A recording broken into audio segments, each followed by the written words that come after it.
don't know where in the world you live, but for me, as a North American Lolita, I've always seen European events as this dreamy wonderland fantasy. Is that the name of an angelic pretty print? Because it sounds like it would be. It just seems otherworldly. Like everyone who attends European events are dressed so elaborately with heavily detailed and unique coordinates that are just absolutely gorgeous and beautiful, and the events are in venues where it's just extravagant and their food looks so delicious. And I am here to tell you that it is exactly that.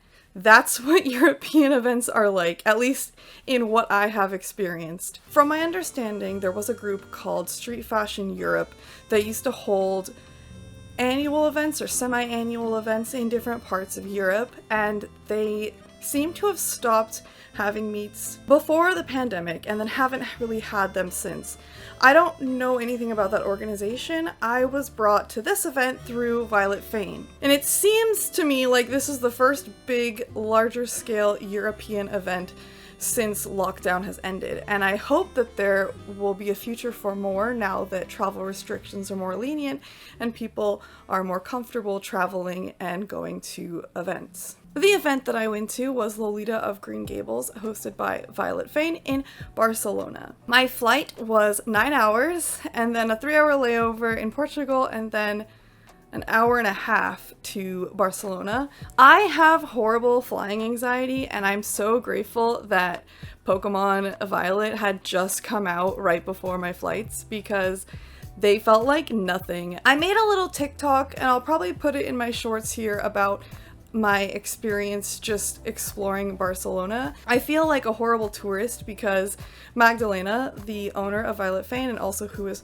hosting the event, she kept asking me what touristy things I wanted to do, and I didn't have answers for her. I was really just looking forward to the event and meeting people and meeting her and seeing Fane's studio and seeing the alternative store Madame Chocolat, which is also owned by the owners of Fane, and that's what I was there for. I was there for the alternative fashion. I still can't believe that this event happened. I can't believe that I was invited. I was having some imposter syndrome, like, am I worthy to be here? And also, the Barcelona Lolitas made me feel so comfortable and so at home, and my flight was so smooth and easy that I kept having to look at my phone at the maps and like zoom out just to process how far away from home I was, because I didn't feel like I was. I felt like I could just take a bus and like be home. It felt so close and so comforting. I did meet a lot of Lolitas from different European communities, and they were all really wonderful and lovely, but I really got to know the Barcelona Lolitas. I almost said Barcelitas. Barcelonitas. I've experienced a lot of different communities, and sometimes you kind of feel like an outsider, like it's kind of harder to get to know people and it takes a bit more time. And then there's other communities where you go and you just immediately feel like you fit in. That's exactly what the Barcelona Lolitas felt like. Even though there was a bit of a language barrier at times, we just had the same like vibe. Everyone was very chill, very open, like clearly didn't care about like rules and restrictions, was very creative with their own individual styles, and just was interested in the fashion for having fun. And like thinking about how far away I am makes me sad, because all of these people I wish that I could just go out to brunch with like right now. I feel like I connected with them on like a deeper level as well, outside of just fashion. Like I feel like we have so many similar interests, and yeah, they were just a very fun, welcoming, family-feeling community. I was asked if the language barrier was ever an issue in Barcelona, and it was not. You can definitely go to Barcelona and not speak Spanish. Barcelona is a really touristy area, and everyone there spoke English. I was trying really hard to practice Spanish, but I haven't taken Spanish properly since like middle school, and Japanese has been overwritten in my brain, so I was really struggling. And sometimes when I've traveled to places where English isn't the main language and I speak English, I feel like a burden and I feel like people are annoyed, and I did not feel that way at all in Barcelona. When you go to different places as a tourist and you are very clearly a tourist, you kind of get to see like what the atmosphere is like. Do these people enjoy having tourism, or are they kind of against it? And I definitely got the feeling and the vibe that everyone in Barcelona was really welcoming to tourists and like enjoyed that there was tourism in their culture and like were really open to sharing their culture. Before the event, I spent a lot of my time in Madame Chocolat. It's really nice that the area in Barcelona that Madame Chocolat is a kind of nerdy, geeky area, and there is also a lot of alternative fashion. So I found that when I was walking around, I never had any bad reactions. I never had people taking pictures of me. I never had people being rude to me. I felt very normal even though I was dressed alternatively, which was really nice, and I really recommend visiting this area. If you have a chance to go to Madame Chocolat, please do. If you are going to be in Barcelona, if you're going to be in an area in Europe where you can access Barcelona, make the trip, go see it. They have every alternative fashion represented. I'm really impressed with their volume and their diversity of pieces. They have both new and secondhand pieces. They're fully stocked, and you can get everything for an outfit. They had shoes, they had accessories, they had bags, they had chains and harnesses and dresses and tops and everything, literally everything. I asked Ren to show me a few of her favorite pieces in the store, and I thought that she would maybe choose like one or two and kind of like her own personal style, and that's it. But it was funny because she kept going to different sections and finding things that she liked. And I also agreed. I was like, wait, I didn't see that before. Wait, hold on. Can you show me that? With the exception of like in-house brands like Madame Chocolat and Violet Fane, the other products obviously have to have a markup because they're just being like a retailer for it and they have to make a profit. But the markup is so small. I was really surprised by the prices. I thought everything was going to be a lot more expensive, and there's definitely things in that store for every budget. And just looking at even the displays, like every corner of that store has something interesting to look at and is absolutely beautiful. I'm also incredibly impressed that this store has been around for 10 years. I can't think of any other alternative fashion store that has been around like with a storefront for that long. Maybe I'm just not aware of them, but all of the ones that I've known in like Canada and the US have not lasted that long. So it really speaks to the commitment of the community and like the hard work and commitment of the team that's involved with it, and I am so proud of them, and it's such a cool accomplishment to have this storefront and for so long, and I hope that it continues for so long. And I think that it's a really valuable resource and asset to the alternative fashion community in Europe, in the world. There's a lot of other cool things in that area too, and the staff will definitely give you lots of recommendations. I had lots of recommendations. I didn't really explore all of them just because I was a little bit overwhelmed, and I wanted to make sure that I was well rested for the event. But there's lots to do in that area in addition to Madame Chocolat. If you are unable to visit, you can also shop with them online. The first day of the event took place at the Imperial, and this is a building that has been around since 1919 and has held so many important fashion and arts events, and it felt really validating to have a Lolita fashion event there because I'm used to Lolita fashion events like not being taken very seriously. So for this extravagant, incredible venue to recognize this, and all of the staff that I encountered there were incredibly respectful and like welcoming. The event also consisted of shopping, and what I thought was really cool, and I've never seen done at another event, is that there was a table that was just sort of displaying pieces. They weren't for sale. It was more of an exhibition of Lolita fashion, and I thought that that was really cool. Especially thinking about it from someone's perspective who's maybe new and has never seen any of these things in person. It was a nice way to like visualize and make this a reality. The fashion show was absolutely breathtaking. Fidel David's designs bring such an elegant, dramatic, and theatrical style to Lolita that is absolutely beautiful. I think these designs are so unique and fresh. Cloudberry Lady, a Finnish Lolita fashion and millinery brand since 2009, shared their beautiful classic dresses and headpieces. The dresses are fully lined and have pockets.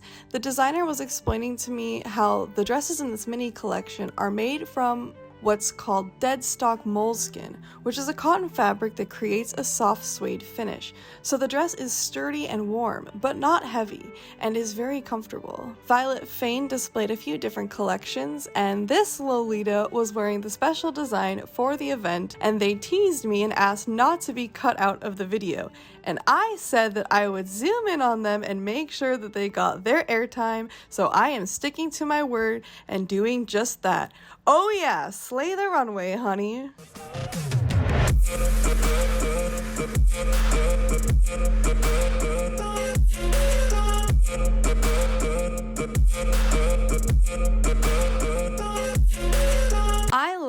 Oh, you're gonna make me say it.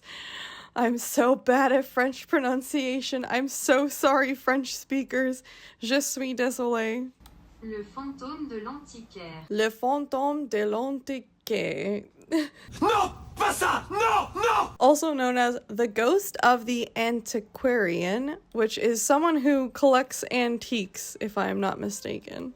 I'm obsessed with the sleeves and the execution of this garment. It is so beautiful. I loved seeing Magdalena wear it as well. I love seeing these new concepts and different materials being brought into Lolita, even if I struggle to pronounce them. Violet Fane specializes in a range of different styles, so they brought some sweet representation as well with happy tartans. Continuing the sweet Lolita vibes, Fluffy Tori showed Rainbow Parade and Sweet Chocolate Journey. I was introduced to Fashion Monster House at this event, a Barcelona-based brand, and I love their Dolly chamber print, Bunny Hospital, as well as the Skeleton Garden. Their motifs connect the creepy and the cute, and I am so here for it. These elegant looks are, I do declare, clothing pieces paired with Icy's Starlust hats. I ended up buying from both of these brands, so I'll tell you about them a little bit later on. Summer Tales Boutique debuted pieces from their Nostalgia and Swan collections. I am absolutely obsessed with their vinyl pieces, and I cannot wait until they re-release them. I want one so badly. It reminds me of the outfits Femme wears in the Boys Get Money video, which is a dream look of mine to recreate. Day 2 of the event took place at the Palace Hotel in Barcelona in the Grand Via Ballroom, and this felt like a wedding. And I said this to Magdalena, and she was joking around that, like, this is our wedding, and I was like, absolutely, I agree. I feel like I'm getting married to this community. I just can't express to you how beautiful it was. There was beautiful high ceilings, like the drapes were gorgeous, the carpet, the table settings, there was flower arrangements, the entranceway, the tree, like, it was a dream. It was a dream. And I'm like, you get to experience this kind of thing all the time in Europe, what the heck? The food at the tea party was so good. I wish that I could have it again.